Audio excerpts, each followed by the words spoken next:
urdimbre reposa sobre el telar, esperando la llegada de la trama, desplegando sus colores sobre ese lienzo en blanco, cruzándolos, separándolos, estirándolos, haciéndolos danzar en un entramado que pronto va cobrando movimiento, con cadencias, pero sin pausas, en un ritmo incesante, que poco a poco respira, que poco a poco late, que en un instante cobra vida.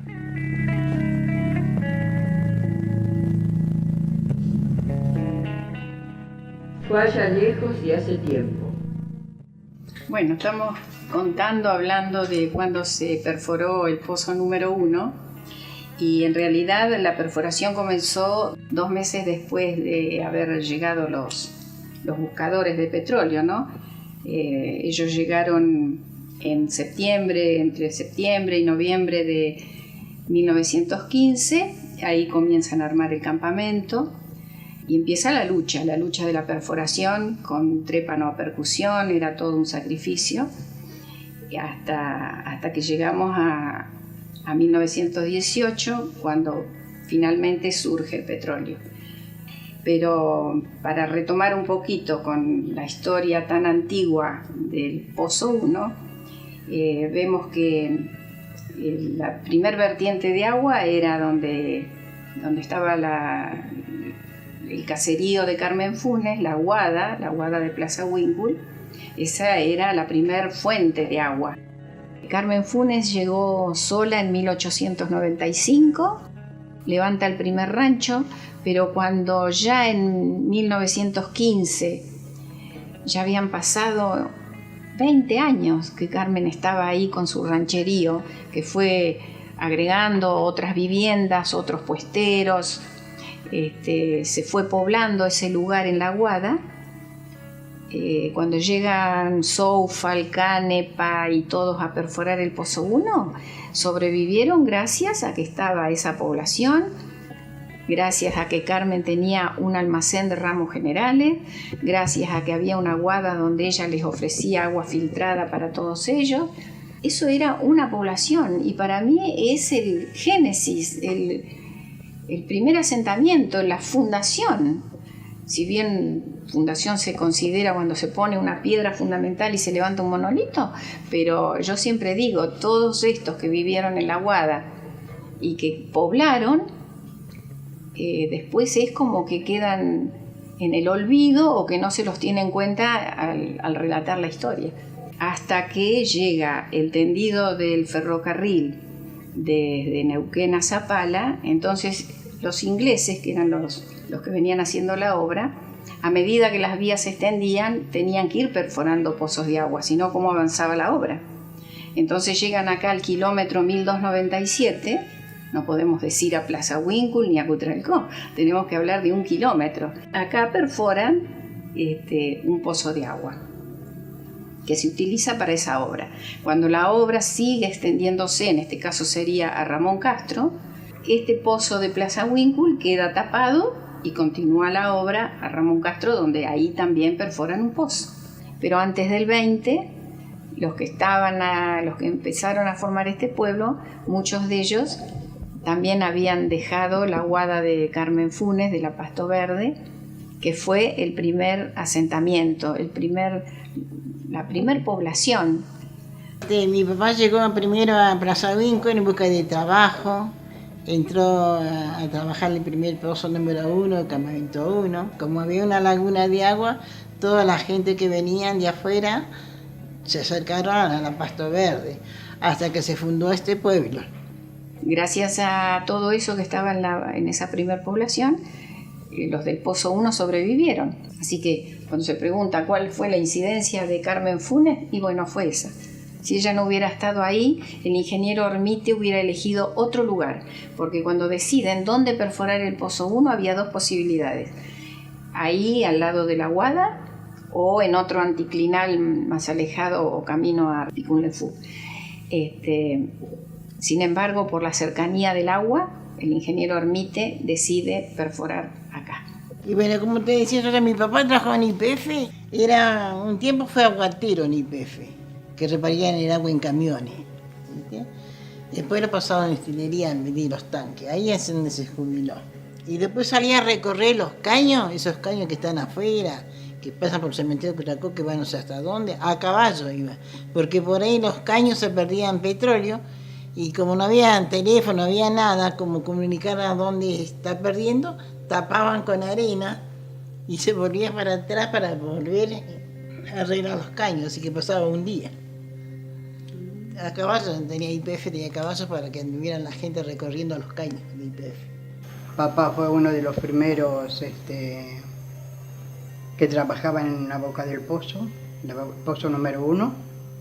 Fue uno de los primeros obreros. Yo recuerdo que nos mostraba las fotos donde cuando explotó el petróleo y todos quedaron enchastrados, y él nos explicaba todo lo que hacían ellos, ¿no?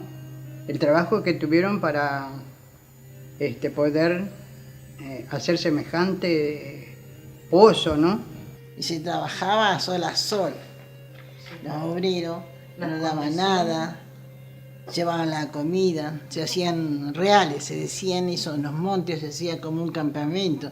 Se envolvían con los montes, se ponían una bolsa de alpillera y ahí se quedaban ellos para comer. Se llevaban la comida, se comía más tierra que comida. Entonces iban muy temprano caminando hasta el luna. Mucho tiempo, meses y meses tuvieron que trabajar la tierra para poder llegar a descubrir el petróleo.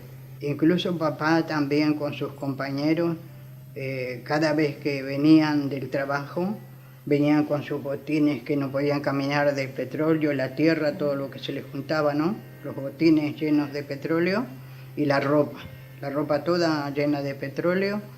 Y mamá con querosene le lavaba el enteriz, el mameluco. Y nosotros teníamos que limpiarle los botines a papá, que sabían estar con suela de tierra y petróleo. ¿No? Todo era algo impresionante, el sacrificio que ellos tuvieron para poder ser uno de los petroleros. Cuando viene el tema del octógono fiscal, la Dirección de Minas, Geología e Hidrología, al mando del ingeniero Hermite, Enrique Hermite, en Buenos Aires, deciden hacer una reserva fiscal que tiene la forma de un octógono. El centro del octógono es el Pozo 1 y se mide un diámetro a partir del Pozo 1 de 5 kilómetros, y alrededor había otras empresas extranjeras que también perforaban, también sacaban petróleo, como era Dadin, La Estándar, El Sol, bueno, en fin, como satélites, empresas satélites alrededor del yacimiento de YPF. Mi familia apareció acá en la zona en el 1930. Vino mi papá solo. Bueno, se vino porque no había trabajo y bueno, vino buscando su rumbo para poder instalarse aquí con la familia. Llegó a trabajar en YPF, no pudo hacerlo y se estaba armando la compañía La ESO en el campamento Dadín. Y en el 30, alrededor del año 30, YPF decide expulsar de gente que vivía dentro de la reserva fiscal del octógono, habitantes que no eran, digamos, aceptados, por no decir del gusto de la administración YPF. Les avisan, les dicen que tienen que dejar el lugar, que tienen que irse fuera del octógono. Primero fue de buenas maneras y después compulsivamente, con un camión, arriba, vamos, y fuera del octógono. Entonces, ¿a dónde iba a ir esa gente? Porque realmente ya tenían trabajo dentro del octógono. Algunos eran tamberos, otros eran albañiles, cocinaban ladrillo. Entonces, no podían irse muy lejos. Cuando llega mi abuelo en el año 18, 20, viene como fabricando ladrillos y tenía una empresita de esa naturaleza. Después se trasladan al barrio Benente, que hoy es el barrio, ¿cómo? Barrio Norte. En su momento era Barrio Benente, porque ahí habían 3 familias, que era Viedma, el tambero, mi abuelo, que fue el que inauguró el barrio, que era en el límite del Octógono, y Juan Pin, que acá está presente el hijo. Para ir acercándonos a la fecha de la creación del pueblo de Cutralcó, con estos petroleros que vienen a perforar el Pozo 1, vino la familia Soufal. Don Juan Soufal era un técnico que sabía mucho de perforación, de pozos y demás, y reperfora el pozo que habían dejado los ingleses para poder trabajar en el Pozo 1 y bombear agua desde acá, desde del kilómetro 1297, y a su vez era tan visionario y tan emprendedor que decide buscar agua a 5 kilómetros más o menos de acá, de donde estaba el pozo de los ingleses, del ferrocarril.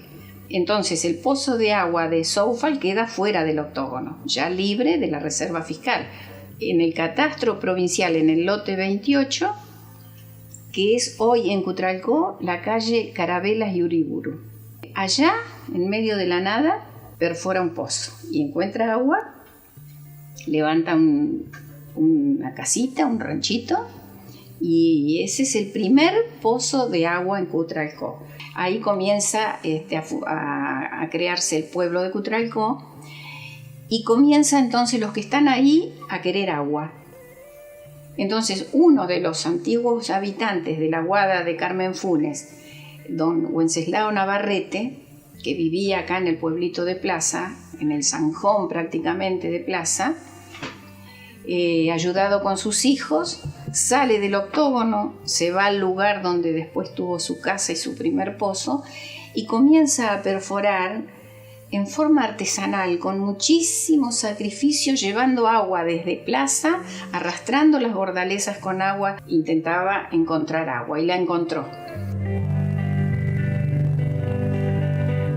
Podemos dar las gracias al telar entonces, no solo por fabricar hermosos tejidos, sino también por mostrarnos los mecanismos por los cuales nosotras, las personas y las comunidades, construimos nuestro propio entramado, nuestra propia historia, ya que del mismo modo en que urdimbre y trama cruzan sus caminos en el telar, nuestras voces y nuestras memorias se entrecruzan en un relato histórico colectivo, el de todos, el de nuestras vidas. Zampa, algarrobo y lagartijas. Según dice que mucha gente se escapaban de Neuquén y que llegaban acá a Cutralcó, al barrio peligroso. Bueno, ese era su primer nombre. Después le pusieron Cutralcó, nombre mapuche. Cutra es fuego, co es agua. Decían de muchas formas, porque no se podía dominar el nombre. Después de ese barrio denominado peligroso, aparecen 3 ipefianos que, con la idea del doctor Víctor Sani, deciden organizar ese caserío y fundar el pueblo. Con la idea de Sani y el trabajo, la ayuda del agrimensor Luis Vaca y el juez de paz de Plaza Huíncul, que era Miguel Ángel Benazar, que iba llevando los papeles y diciendo, bueno, este solar, ¿quién lo quiere? Y se regalaban esos primeros terrenos, la gente los elegía, se los regalaban. Cutralcó prácticamente no existía. Mi tío Salvador Benente, fue el que fue haciendo con el agrimensor que diagramó la ciudad de Cutralcó, era el que iba poniendo las estacas. Tiraba la cinta y ponía las estacas y fue diagramando todo. Y era un pibe. Se hicieron entregas de terrenos, pero cada uno en distintos lugares. Se formaba en 4 lugares, en grupos de familia. La gente, muchos eran criollos de acá de campo, campesinos, chilenos también. Sí, muchas personas llegaron, mucha gente. Se empezó a empoblar. Y entonces el 22 de octubre, cuando vino el gobernador, que fue Rodríguez, que fundó el pueblo, ya entregó los terrenos. Fue la única vez que entregó los terrenos. Y cada uno hizo su casita como se podía hacer con adobe, consiguiendo un poco de agua, que había un señor que hizo un pozo que está en Navarrete, ese daba agua, nos vendía el agua para que hiciéramos adobes y formó su casita. Era muy costoso traerla, había una canilla por allá como a 2 o 3 cuadras y llenaban tambores y los acostaban y los iban empujando, rotando así, y de esa única forma se tenía agua. El agua era día por medio, un día agua dulce, otro día agua salada.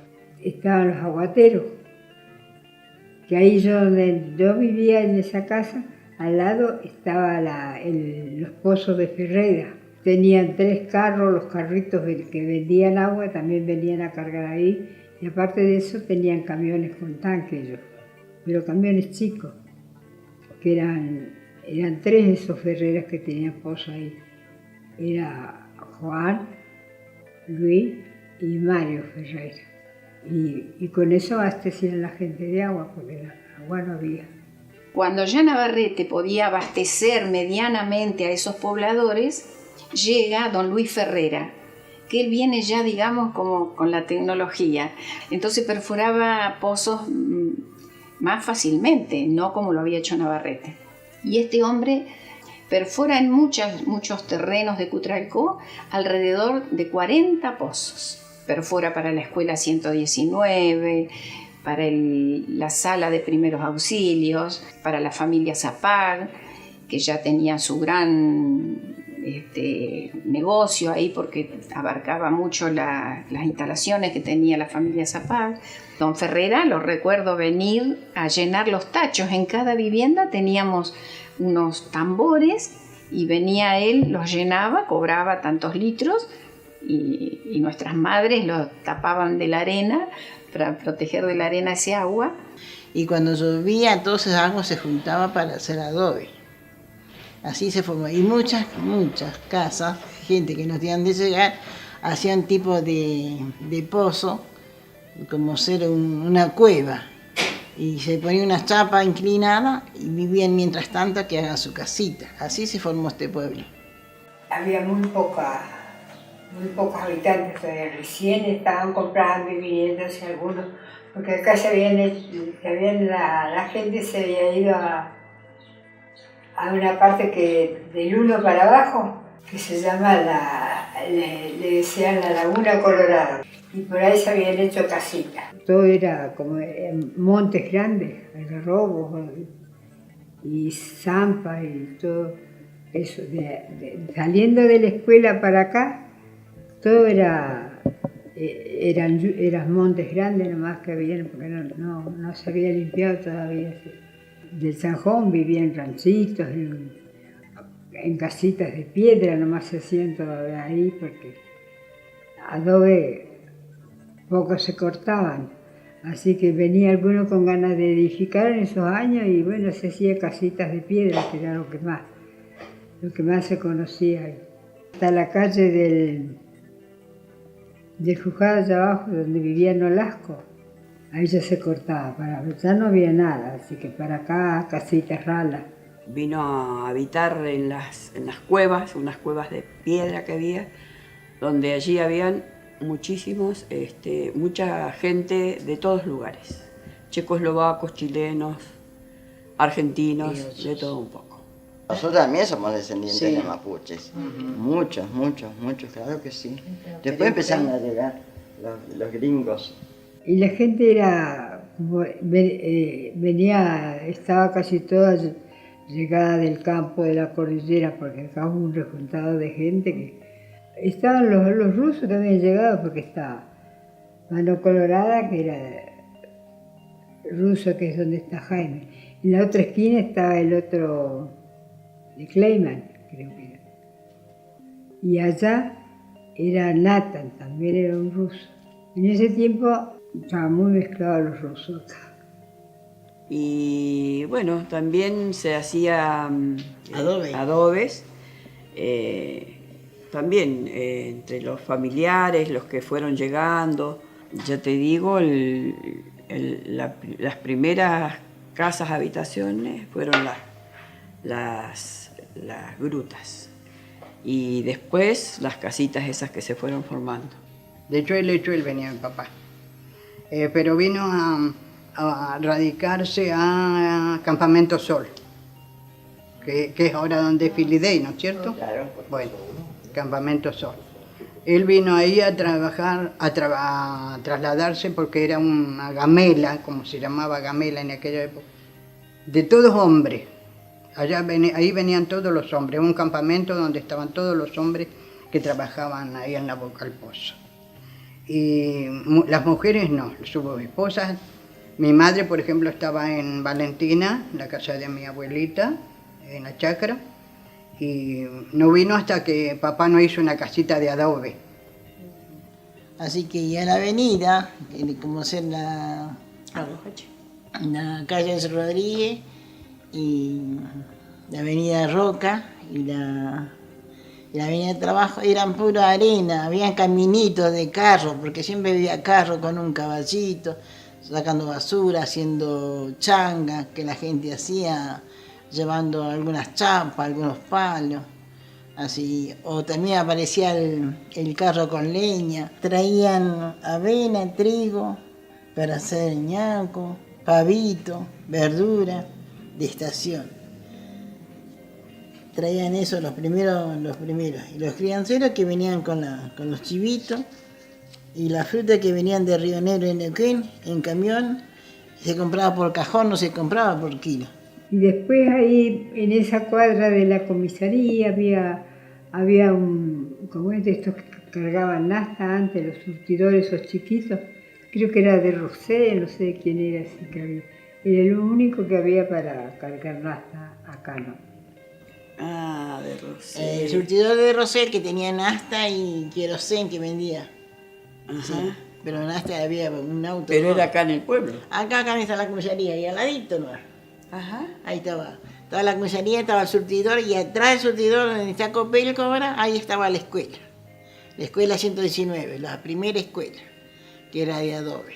No había surtidores, la nafta había que ir a comprarla ahí a lo de Sánchez en latas de 20 litros. Venían los 10 galones o 20 galones, no me acuerdo, la lata de combustible. Hasta que después apareció Otaño con la estación de servicio, y bueno, empezamos a hablar de otra manera, pero por lo que dicen los tíos, era un bidón de una lata de 20 litros cuadrada, que era la que venía en la nafta. El comercio era muy, muy abundante y variado, ¿no? Teníamos de todo. Yo no puedo creer que Plaza Huíncul, esta calle principal, que es la avenida San Martín, hubo comercio, pero desde tintorería, sastrería, imprenta, de todo. Es como que ahora hay menos, ¿no? Las señoras que hacían tejido, costura, era una cosa muy normal, porque era un medio de vida. Mi tía, Lidia Benente de López, fue una de las primeras pantaloneras del señor que tenía sastrería en Plaza Huíncul, Ludovico. Trabajaba como pantalonera y costurera en esa sastrería del señor Ludovico. Papá, Pascual Liborio Venditti, fue el primer peluquero que tuvo el campamento 1, donde ejercía su profesión. Hoy está demolida para hacer el ensanche de la calle de la avenida. Y mi papá cortaba el pelo por $1 y la barba que hacía a navaja la cortaba por 50 centavos. Y la mamá tenía la máquina de hacer, era peluquera también, y tenía la máquina de hacerla permanente a vapor.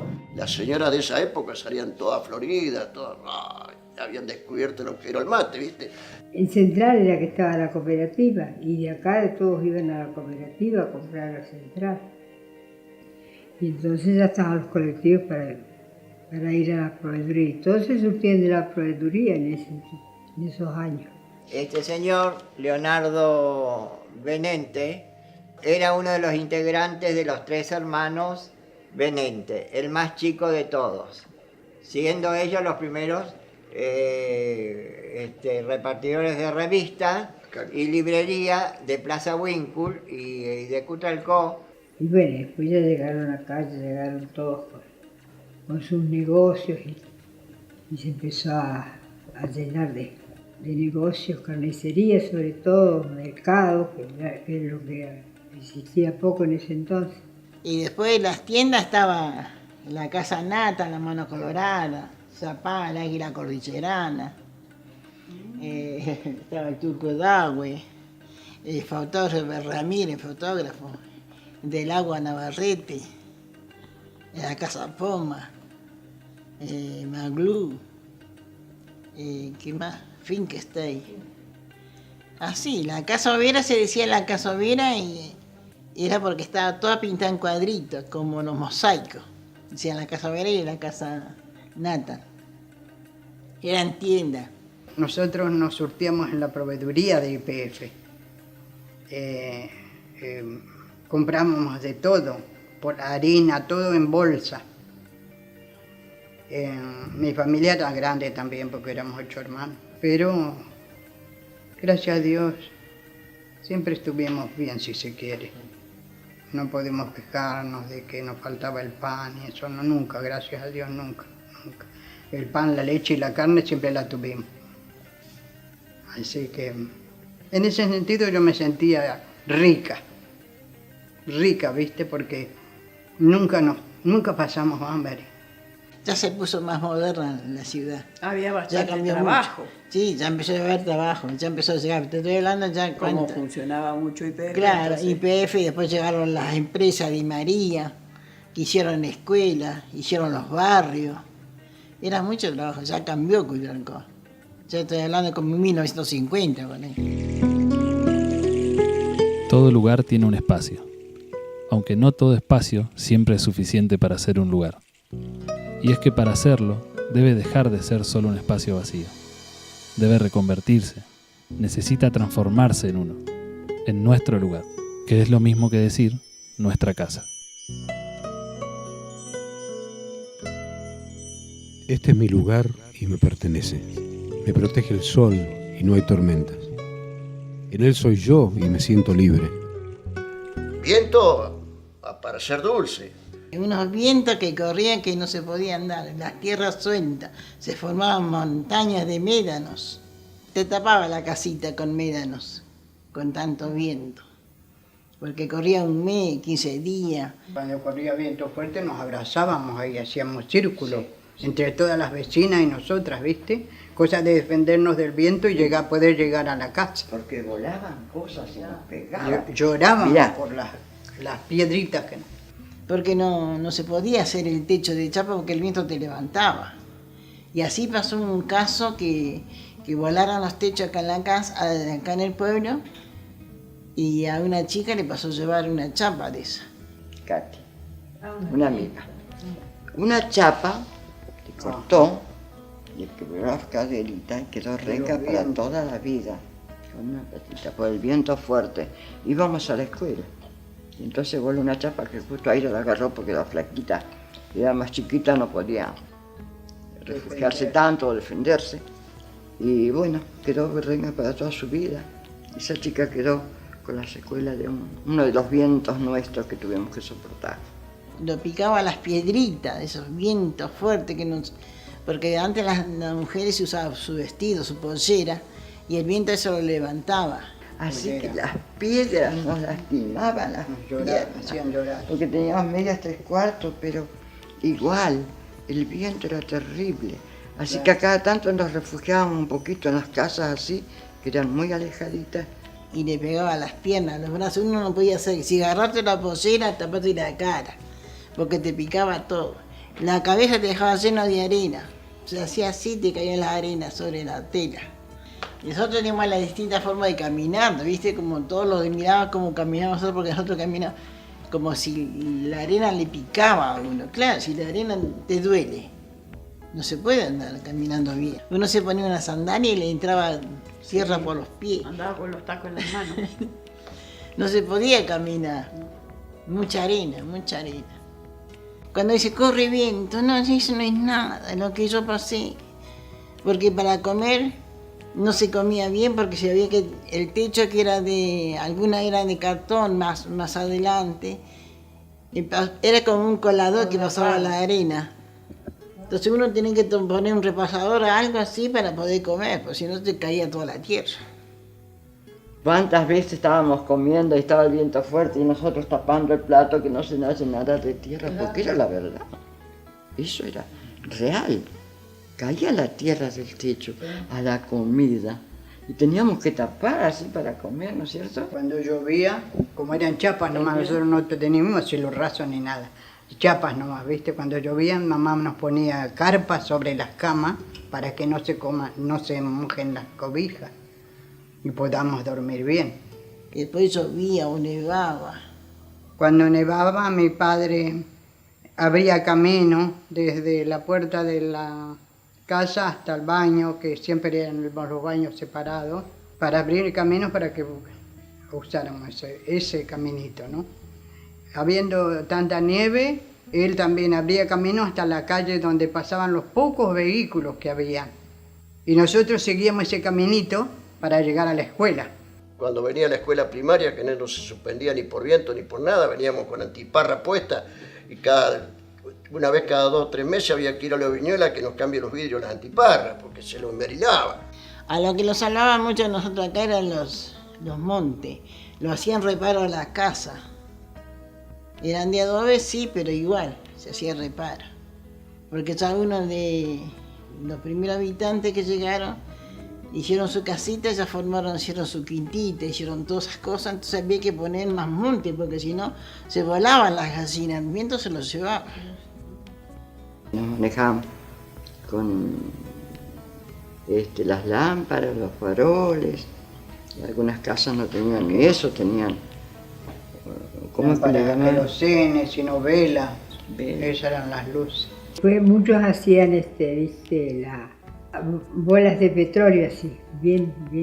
Les ponían algo y eso les servía como un candil, para alumbrarse, así, para alumbrar afuera.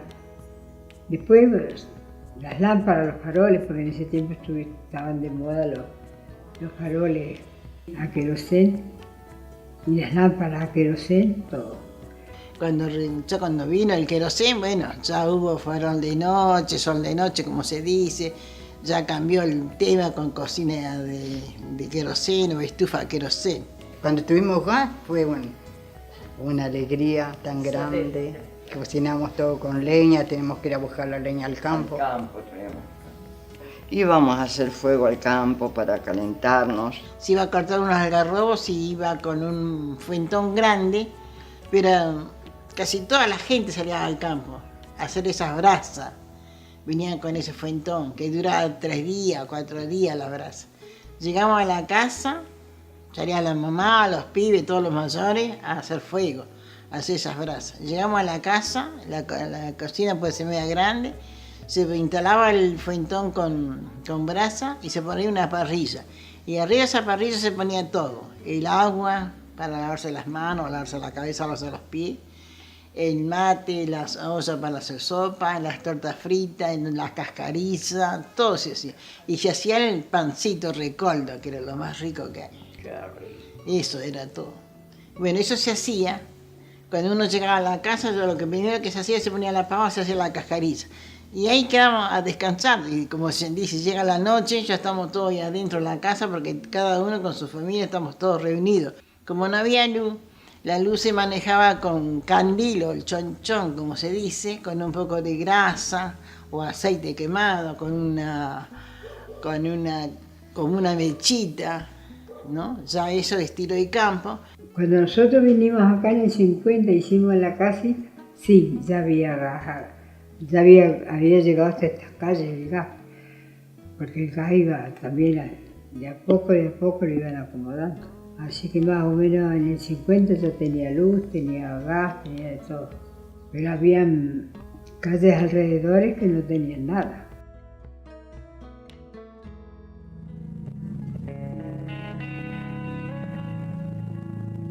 Habitar el territorio implica recorrerlo, experimentarlo, pensarse y hacerse en él.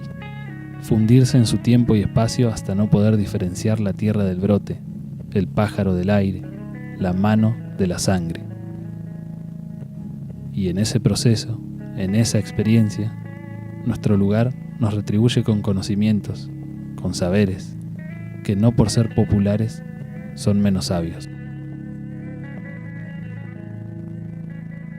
La gripe se tomaba en chullo, cachalagüen, tilo, se tomaba té de tomillo, se usaba en el mate. No habían ventanas, las casitas que se hacían no se hacían con ventana, se hacían con una cosa chica, porque la ventana no se podía hacer ventana, porque el viento te llevaba. Y los primeros techos fueron del mismo monte, de la zampa, la jariza, del yuyo blanco, la escoba, el yuyo blanco. Por eso muchas veces no se hacía con chapa, las casas altas, se hacía bajita. Todo bajito, las puertas, las ventanitas, no había ventanas grandes, eran ventanitas. Y todo se tapaba con arena. Las casitas nuestras eran chiquitas, de adobe, la ventanita chica, las ventanitas muy pequeñas y las puertas muy angostas, pero era nuestro hogar, era importante para nosotros, esas casitas de adobe. Papá también hacía los adobes con sus compadres, con vecinos. Teníamos una vecindad tan linda, hermosa. Todos éramos una sola familia. Volvamos a situarnos en ese pueblo recién nacido, donde las dificultades para casi sobrevivir eran muchas, ¿no? Empezando por el agua, pero después también, por ejemplo, la salud. Aquel médico, el doctor Sani, que vio gente enferma en el Peligroso y tuvo que venir a atenderlos, después que se funda el pueblo, seguía también sin atención médica. Hasta que en el año 47-48, cuando había un médico, que era el doctor Dubosky, él tenía un consultorio en su casa y atendía, pero no había dónde internar, las mujeres parían en los ranchitos.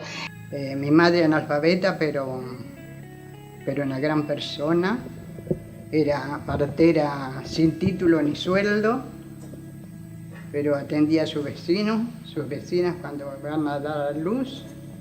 Muchas veces yo era muy pequeña, pero era muy metiche y me gustaba acompañarla a ella cuando las vecinas la llamaban.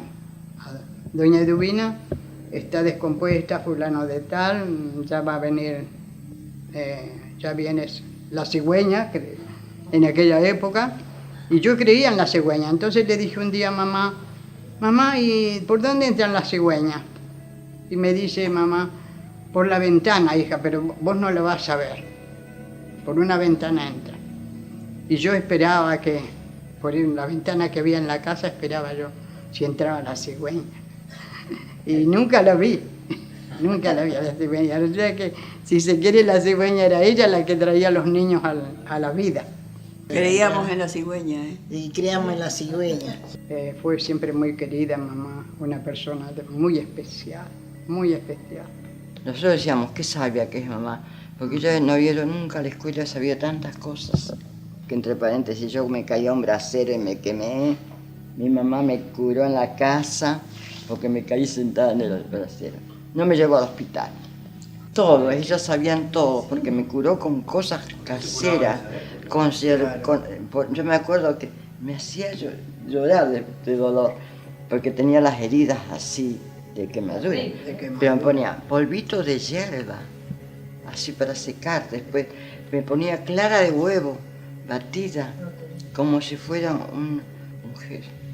Así que muchas cosas caseras, pero no me llevó al hospital y yo me mejoré y no me quedó una cicatriz. Yo trabajé en la farmacia de Roberto Robles, la calle Avenida del Trabajo. Empecé a trabajar a los 15 años. Sabía multiplicar, sabía dividir, sabía todas las tablas, sabía sacar la cuenta, sabía hacer todo.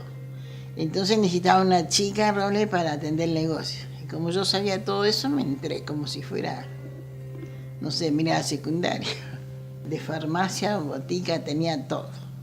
Se vendía vitrola, guitarra, disco de pasta. Y él era un farmacéutico que curaba, que tenía atención al público. Entonces él tenía su consultorio a la tarde, como a las 6, 7 de la tarde, la gente se llegaba con sus chicos, con sus nenes enfermos, porque había una peste que iban al hospital de YPF, que era en Plaza, que había que ir a ese hospital viejo, iban allá, pero como muchos no podían ir, los traían de Robles. Había epidemias muy, muy bravas.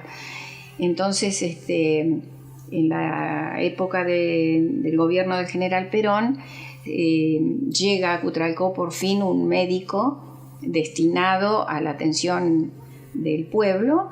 Se levanta la primer sala de primeros auxilios, que después, con ampliaciones, fue el Hospital Aldo Maulú. Y bueno, yo me quedaba encargada de la farmacia, así que la farmacia no cerraba nunca, eran las 12 de la noche, todavía la farmacia está abierta. ¿Por qué? Porque la gente iba de tarde, salían del trabajo a la tarde y tenían tiempo, se iban de roller, ciencia, e iban a ver los nenes enfermos. Se preparaba lo suyo, los antigripales, todo se preparaba ahí. Lo suyo en paquetitos, como ser té de tilo, borraja para la tos, en inglés el jabón Kisei, el jabón de palo que le llamaban. Cosa que era la única farmacia que había acá. Y ya había unos cuantos habitantes.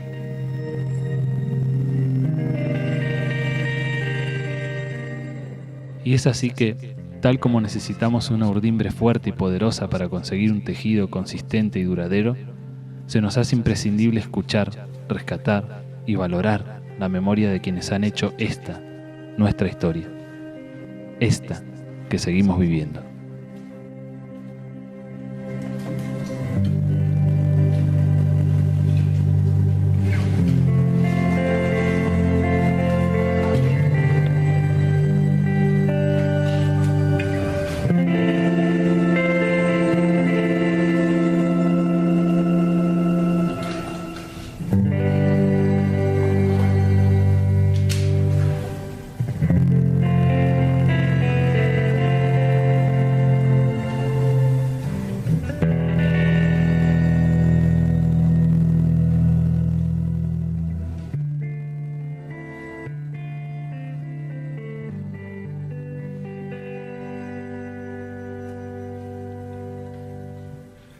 ¿Por qué será que el día que yo nací, nacieron todas las flores?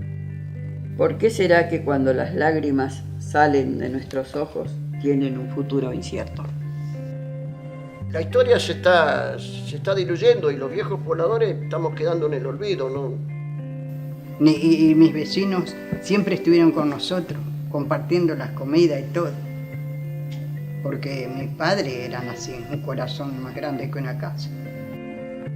Luna cuarto menguante es para plantar y sembrar. Luna llena, cosecha buena. El lucero, guía de los viajantes. Cualquier cosa que pasaba estábamos todos dándonos la mano. Así que también ahí nosotros aprendimos a ser solidarios, a ser serviciales, ¿ve? Que cuando nos necesite estemos, ¿ve? Eso también para mí es muy, pero muy importante. Soy la flor de la Mancay, del viento y del frío, que crecen en cerros y montañas, cerca del volcán.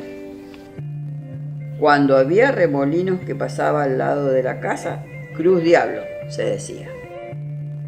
Me gusta bailar, me gusta cantar, estamos en un coro, y bueno, yo pienso que nunca se termina de aprender. Es importante aprender en la vida.